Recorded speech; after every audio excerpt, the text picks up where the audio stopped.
Welcome to the Hastings Shadmehry Show. I'm Andee Hastings. And I'm Mali Shadmehry. Together, we own Hastings Shadmehry, an Atlanta-based law firm specializing in family law. This is a space where we talk all things family law and all topics that touch the area of family law, from divorce to custody to self-growth, personal empowerment, and more. We bring you the truth, from our wolf pack to yours. Hey everybody, Mali Shadmehry and Andee Hastings here. Welcome to the Hastings Shadmehry Show.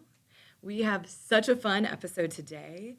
Andee and I are going to get a little bit vulnerable with you, be real, get to know us a little bit more, learn about our business and the company that we're running here and kind of some things that we're standing for. But before we get into that, Andee Hastings, how are you? What's been going on with you, girl? What's going on? How are you? So I managed to catch COVID 2 weeks ago, which, is not really, don't call CNN, it's not news, but I hadn't had it before. I don't know how I managed that for the last 4 years or however long COVID has been a huge thing. Anyway, I caught it, and boy, did it came for me. It really came for me good. So it's just been a process because things don't stop just because you're sick, and it's just been pushing through while dealing with that, and it's made me wobbly on my feet. I've had 2 big embarrassing total fallouts. She took a tumble. I took a couple tumbles last night when I got home, and in our front yard, and so anyway. It's okay. I feel so much better. I'm glad to be here. And, now I can say I'm no longer, a COVID virgin. So, how about you? It. I've been cruising along, maybe feeling a little bit of burnout here and there. I think that we've just been going balls to the wall to get things done. Big trials coming up through the rest of the year. And I'm definitely somebody that I've always got my eye on months and months in advance, so I'm starting to plan into 2025, and kind of can sometimes get ahead of myself. So lately I've been having to actually schedule, okay, this is your downtime. You don't need to go all the time, because if not, I sign up for everything. I do everything. I go out with this friend. I go do this. I go do that. I'm going to take a trip. I'm going to go to try. And then I'm depleted. And when you were out, so Andee and I, we have such a good system here, but to run this firm, it takes both of us, and we both a powerhouse team, but we're not the same without each other. But we'll talk more about that in a minute, because before we do, I got to ask, warrior or diplomat, Andee Hastings? I'm actually feeling like a diplomat today. Okay. We have lots of things going on right now. We've got lots of hearings and trials coming up, and I was just having a conversation with a colleague this morning about how people in general, the world in general, is more difficult. People are more challenging and maybe somewhat negative in their communication, and that increases tension, which also can translate into increased litigation. And so I'm coming in on my diplomat horse today, and I'm just trying to help people, pull them through these situations, and hopefully be the level head that they need. So what about you, warrior or diplomat? I'm a diplomat as well. And a lot of that is because right now we're dealing with, I have my business owner cap on a lot more than lawyer cap on. I would say I pretty much have both caps on at all times, and you and I have to do that. But there are times when I have to shift more over into one side of things than the other. And when I'm in lawyer mode, it's much easier for me to be a warrior, even though the diplomat hat needs to show itself as well, for sure, in the lawyer context. But to be a business owner and a leader, more often than not, you need to have a diplomatic mindset. And we've been doing that lately. Some really exciting things have gone down. We celebrated our 1-year anniversary last week. That's actually what we're going to be talking about today. Happy anniversary to us. Happy anniversary. We're going to go celebrate, me and Andee and Ned, Andee's husband, third wheel, proud of it. We're going to go celebrate this weekend at a little special dinner date, so we're excited about that. But more importantly, we celebrated this firm. Last week all together, we had a really special brunch with all of our people. And I have been really enjoying just pouring myself into celebrating others and looking at what's been accomplished, which we couldn't do without everybody here. We have a new lawyer joining. Y'all will get to meet her eventually. You're going to see a few more of our lawyers featured on here coming soon. We're really excited for y'all to get to know them because everybody here brings such a little magical piece to what makes the whole and makes this powerhouse Wolfpack. They truly do. Okay, so let's talk about it. This is our anniversary episode, and Andee and I have talked about before a little bit about our history, so we're not going to spend much time there, but I joined Andee about, I call it 7 years ago at this point. I've practiced 9 years now. So about 7 years because I was 3 years in. Joined Andee when she had the previous firm, Wagner Hastings with Amy Wagner. And that firm had been in existence close to 20 years, we say. Right. And so we already had some infrastructure built. And I think most importantly, at least from my perspective, is what happened was Andee and I got the opportunity to start building our magic together when I joined as an associate. And thankfully, it's always been like puzzle pieces just coming into place when Andee and I have gotten to work together. And so that's kind of how things started. We were just trying cases together, the firm was a lot smaller. It was. It was less than half the size, right? I mean, it was Yes. small and it was fabulous. That's why I joined that firm. I knew I wanted to be with the best. To be the best, you got to surround yourself with the best. I knew that. But it was definitely divine intervention, how we found each other. Anyway, I won't get into all that. It all amounts to a couple years ago, we started to shift. I made a partner at some point, so I started to be involved more on business type conversations very quietly, just basically wide-eyed, deer in headlights, like, what does any of this mean? And over time, we started working with business coaches. When was that? A couple years ago? At this point, it might have been 3 years ago. I've lost a sense of time since COVID, I have to admit. I'm going to blame everything on COVID right now. Although I've said that before. So we start working with coaches. We work with coaches under an organization called EOS, Entrepreneurial Operation Systems. And it was a game changer for us. And that led to growth, which led to becoming Hastings Shadmehry. And here we are. And ever since September of last year, every month has brought us, thankfully, success, but it hasn't been easy. And there's been months where it's felt like, are we really doing well? And yes, but it takes focus, precision, and we've learned a lot. And that's what we want to share with you. Yes. What we've learned, who we are, a little bit of who we are at our core, and what you can expect in the future, because we're in our infancy, and you're going to see some amazing things, and we're so excited to get to share that with you. So I'm going to start asking you some questions, because I want to get inside Andee's brain.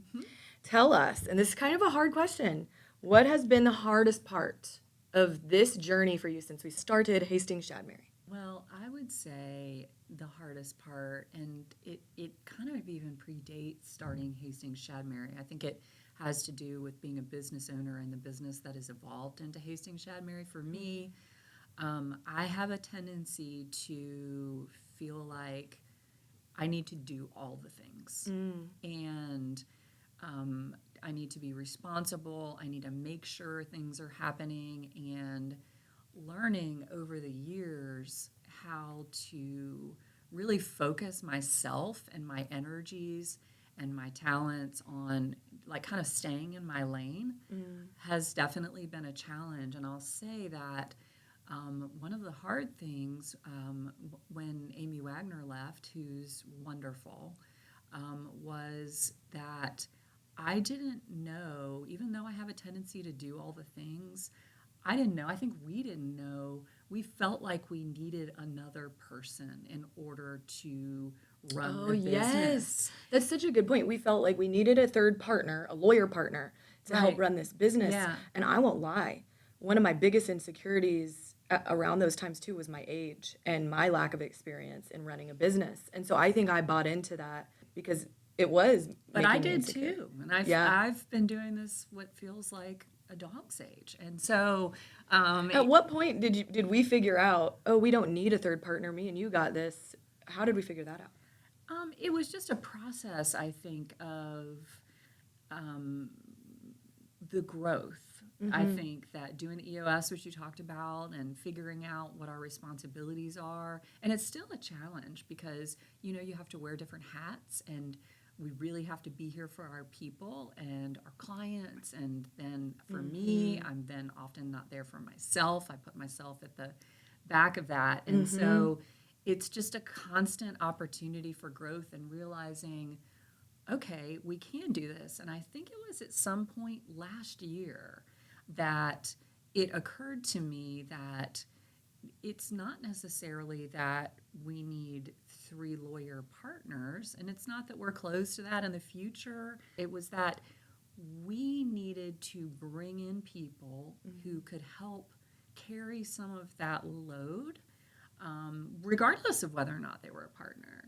And we've done that. I mean, we're really gifted with some amazing people. That's been part of the growth. And it's just a process of learning. And it's hard because we are impatient. We want to make things happen now. Yes, and I'm very cognizant of situations where I don't know what I'm doing, but I know basically what the answers are to figure out what I'm doing, but I struggle with giving myself the time to implement the right processes and habits and have the right knowledge base to really execute. We learned the beauty and the importance of having people work here that are passionate about what they do, whether they're a lawyer or they're in operations or they're in marketing. And you run finances, and you always have. So we are lawyers at heart. That's what we do. But we're also businesswomen, and we didn't go to business school. We didn't have formal training on this. And that's actually in the industry one of the biggest struggles that I've seen. When you're lawyering and running a business, you have to have 2 different ways of thinking. It's very hard to be one and the same. That's how I think of it. So you've done that for a long time. You've owned a business for almost 20 years or maybe more, and taught yourself how to run the finances. Like around 15, yes. Yeah. And I did have to teach myself, and it's an entire process. But I think that's also how I learn, is by doing.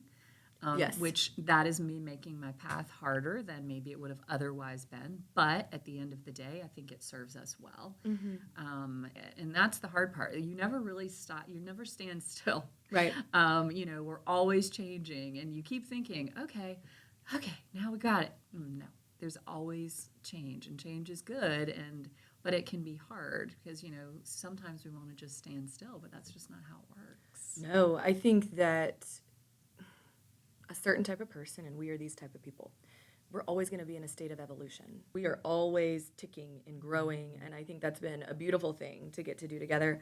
For me, the hardest part about this journey for the past year, there's been so many challenges. The hardest part for me has been having to learn how to have the lawyer hat on and the business owner hat on and not feel like a failure just because I'm having to give attention to one side over the other. Me being in court and advocating for my clients and being a trial attorney is so rewarding for me, and it had become my identity for so long, and it had become my escape for so long as well. And it's very easy to do that in family law. You're devoted, you're invested. This is someone's life, their children, their money. This is the opportunity to help create a new future with someone and let them see the light and guide them there when they're in a state of fear and trauma and crazy, horrific situations.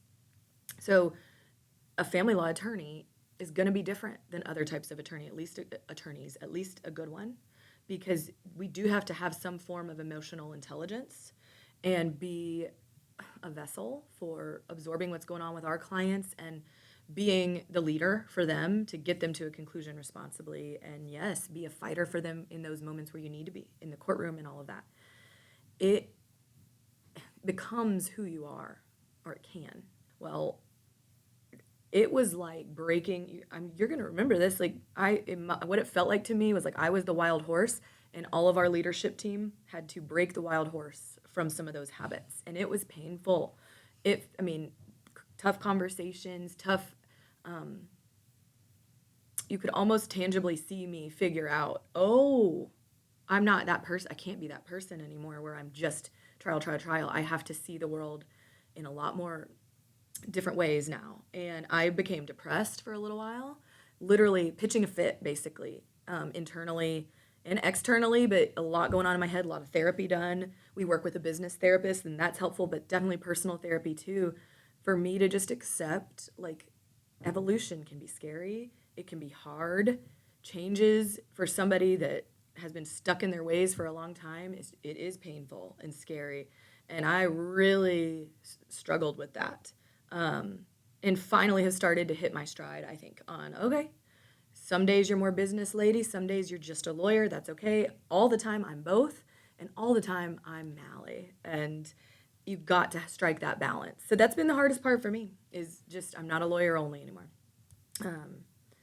So, next question. How have you grown as a leader since we started the firm a year ago?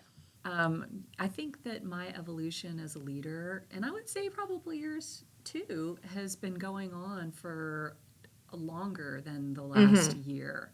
And, something that I have learned over time is, my dad was a career military officer, and I hold him up as like the gold standard of the epitome of leadership. So in those moments, I'll ask, what would my dad do? Or what would John do? My previous law partner and mentor, because I've been gifted with these people. But I think that what I have learned is you really have to harness the strengths of your people, understand their weaknesses, because let's be real, we all have them, us included.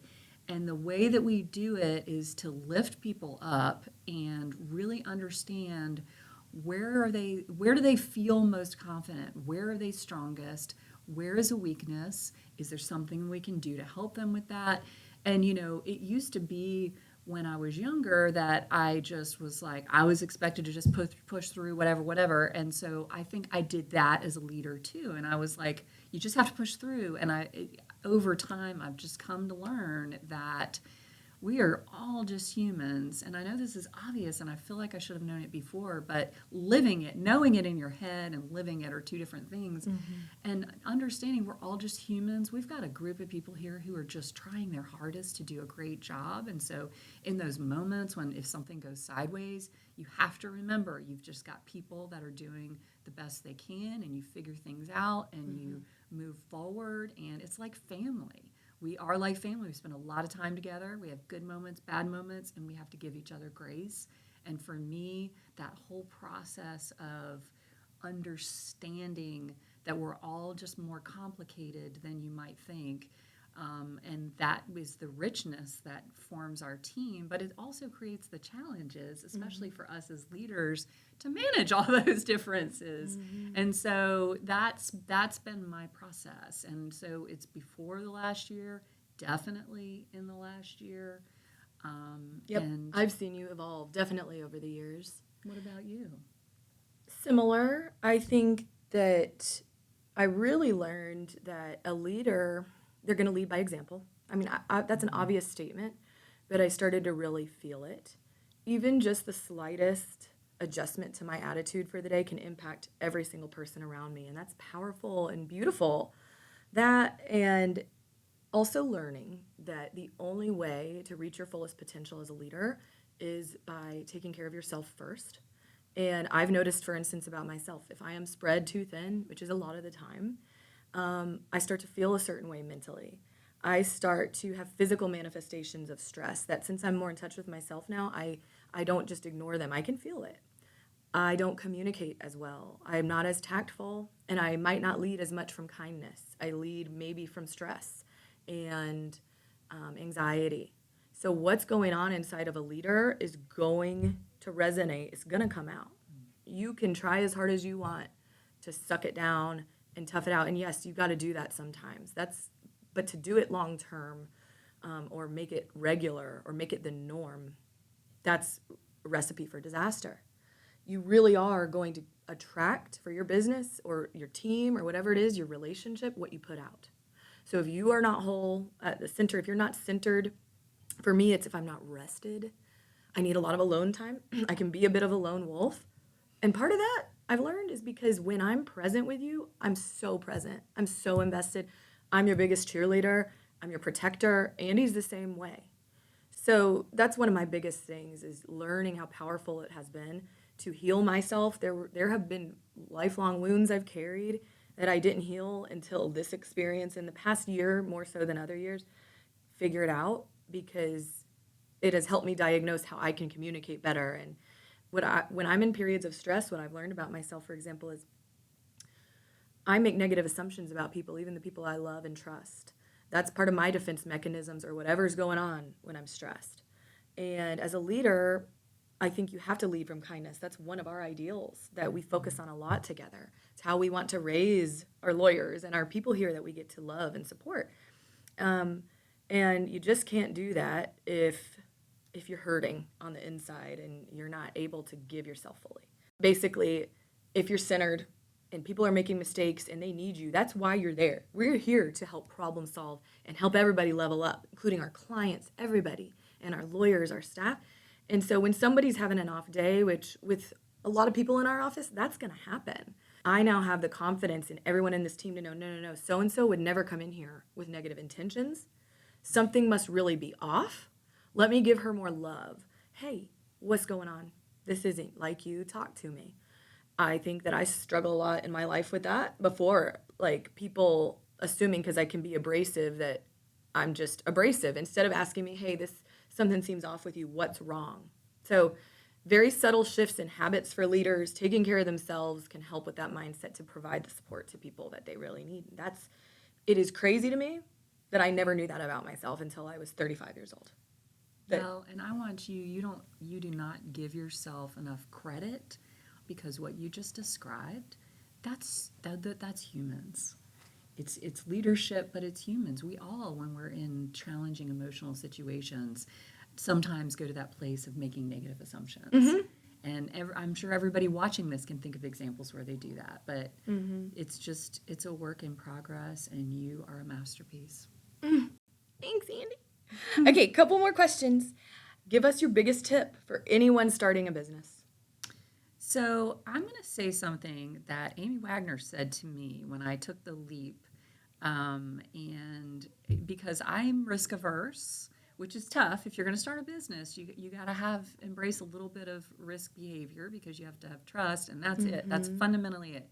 You have to trust yourself. You have to know that you're going to put your all into it. You're going to do the best that you can, and when you're doing the thing that you love, that's where you're going to perform the most. Also, keep it simple. When you get started out, put together a plan, follow that plan, and keep it simple. Oh, yeah. Especially in the beginning, because you don't know what you don't know, and you don't really know what you need. And that's a process that really occurs over time.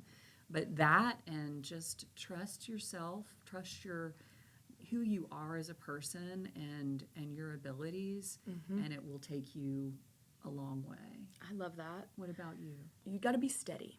You can have a big vision, and if you're an entrepreneur, and I can relate to this, I will come up with the biggest ideas more than anybody out there needs to know. The people in this office know the things I think up, and these big ideas for the future, those are 10-year plans, things like that.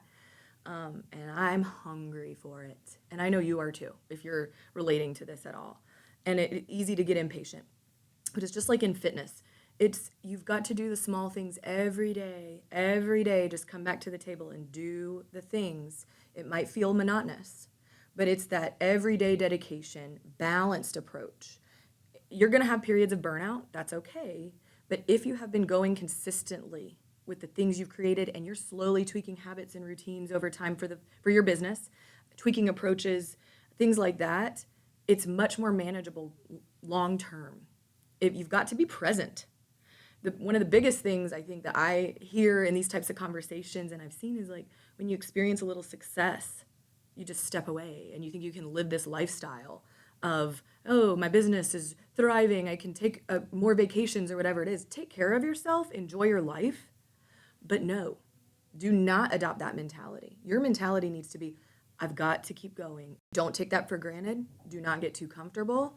Give yourself rewards at the right times, but you've got to keep a very humble mentality and 100%. keep going.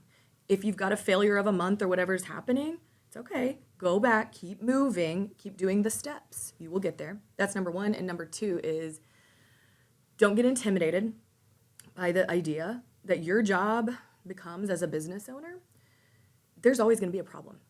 You're never going to hit this point of nirvana, of perfection, even though we strive for that.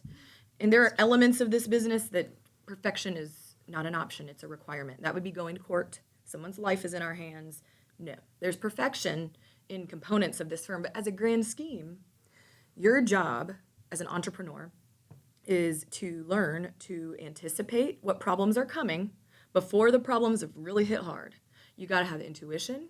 This is also relating to what I just said. If you're present and taking the small steps and being regimented, just like a workout routine, you don't change overnight. You change after years of doing the right, consistent work. And I think that at first it can be a little scary to understand that your life or your business life is always going to be, there's elements of unknown that are always coming for you.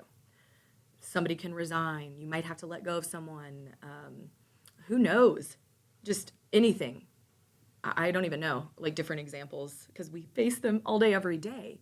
It's just learn how to not be intimidated by that. Learn how to eat that feeling. Eat it. That's part of your job. It can slowly become, it can start as anxiety. And once you learn what that anxiety feeling feels like and start to learn what are the things I need to be looking for to know problems are coming and what are the habits we need to keep focusing on to fix that before it hits us hard, that's special. Because what you start to see, it's just like in family law cases, you can see patterns in problems and you can become like an engineer, basically. It's very cool to say, I sense this type of problem coming. It's never going to be the exact same, but here are the tools we've created. Let's jump into problem solve mode. Let's move, let's get there. And the more you do that, the more you can avoid the problems in the future being such a surprise. That's how you keep leveling up. It's how you build up a base, build up the fluff that you need to not be so stressed when the big problems arise. It's just like, we got that. No problem, no challenge we can't face. Okay, the last one. What's your favorite part about being a Hastings Shadmehry girly? It's an honor. It is an honor. And I know we touched on this a little bit last time, but to me, it's just getting to come here every day and getting to experience what we've created. We're surrounded by, including my relationship with you and everyone in this office. I feel like we're surrounded by this incredible group of outstanding people, professionals. I love the people here. I love coming here and experiencing them and, you know, getting in the trenches with them. And it's just a tremendous gift. And I'm aware of that, consciously aware of it all the time. Same. That's my answer too. So thankful to know I get to come to work every day and feel like I'm just getting to work with my best friend and my friends here. Positive mindsets and happy energies and people here that genuinely want to see each other win. We all have each other's back. We have core values here in this company. Every person here represents those core values. We have humble confidence. That's one of ours, which is like carry yourself humbly confident. You don't need to be loud about it. You're going to sense that with every lawyer here, our staff. These people are confident and intelligent, but they are humble. They're lifelong learners. We're not above any task. That's what a real winner is somebody that's always wanting to keep bettering themselves and better the people around them. We've got seize the whole is one of our core values, which is like you see what your job is, but you also understand how it impacts the entire group, the entire firm, the clients, their whole lives. And with that kind of mindset where you're always thinking 20 steps in advance or whatever it is, and you're thinking about what's the impact of these actions on the whole, that's what we represent here. That's been a beautiful part of the teams that we have here. We've got vulnerable trust is one of our core values. which we felt was very important to bring in an element of emotion into the business space, that's okay and should be invited and warranted. Vulnerable trust, good communication. We all can share with each other when there's an off day so that the team knows what do we need to do to back you up today or whatever it is. We're big on having open conversations. We meet quarterly with our employees to talk about what's working, what's not working, how are we doing as leaders, how are you doing, how can we have areas for growth for each other. That vulnerable trust has been huge for me because I haven't had many places in my life where I could have that, and weirdly I learned it with all of you at this office that you can be vulnerable and trust people, and if you do that and communicate openly and go there, everybody's going to be better off in the long run. That's how this business runs, and we worked hard to get to that place. What's the fourth one? Unequivocal excellence. What does that mean? This was, I feel like this was our John Mayu sprinkle of magic. That's Andy's previous partner and mentor. Yes. Outstanding. He was an outstanding human and an unbelievable lawyer. And he approached every situation with absolute unequivocal excellence. And he baked that into us. We bake that into this firm.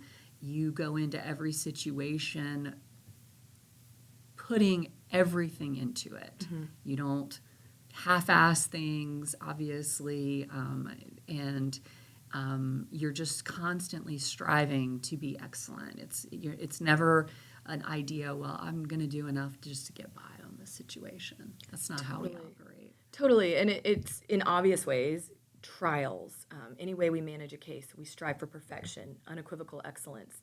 But it really trickles down to the people here, the leaders here. Mm-hmm. We push ourselves to better ourselves from a cellular level every day, and this firm succeeds because of that.